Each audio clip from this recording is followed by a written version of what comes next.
Welcome to the world of the Sibylant Sisters.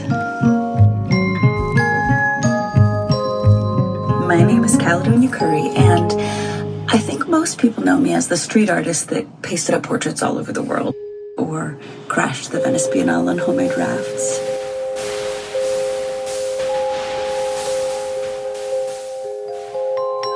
But in the last few years, I've discovered that my creative process contains a deep river of narrative, of myth and fairy tale. And this is my first story, The Sibylant Sisters. Sibylant Sisters is a fairy tale about family. It's about instability and intergenerational trauma, but it's also about forgiveness, healing, sticking together, and I guess most of all, it's about magic. The story is drawn from my own childhood. Growing up out at the end of a dirt road with a mother who was in the midst of a psychotic breakdown, and then a lifetime spent teasing out the relationship between creativity, intuition, madness, and magic. The Sibylant Sisters Oracle cards, they are a southern tall tale storytelling deck and a tool for self-reflection. They're a set of symbols that help make the unconscious conscious. Give you a little nudge to know what you already know.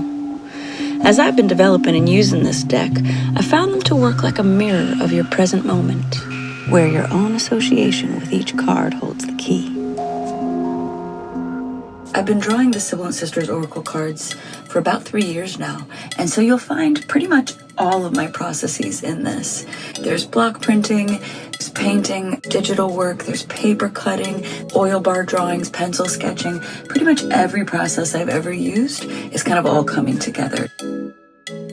Each card is connected to a character or moment within the fairy tale. You don't have to know anything about the story in order to use the deck, but you might find that you want to.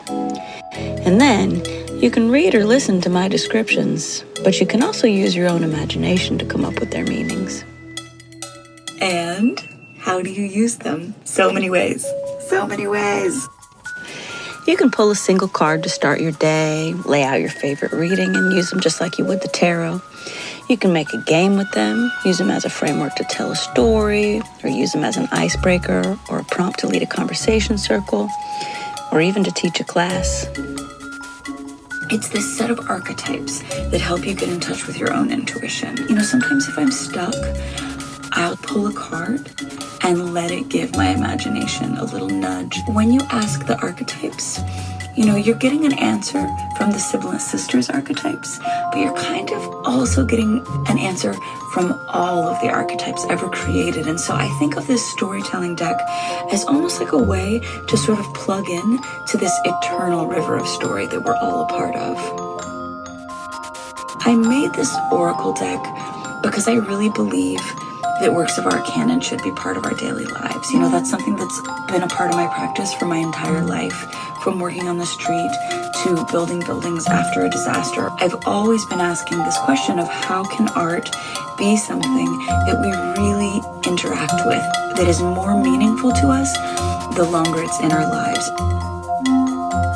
I really, really, really love the idea that this expansive work of art, this 7 years in the making narrative world, can become something that you hold in your hand.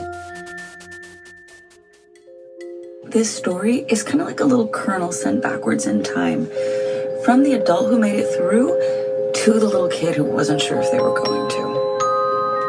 But we did, and that's the magic.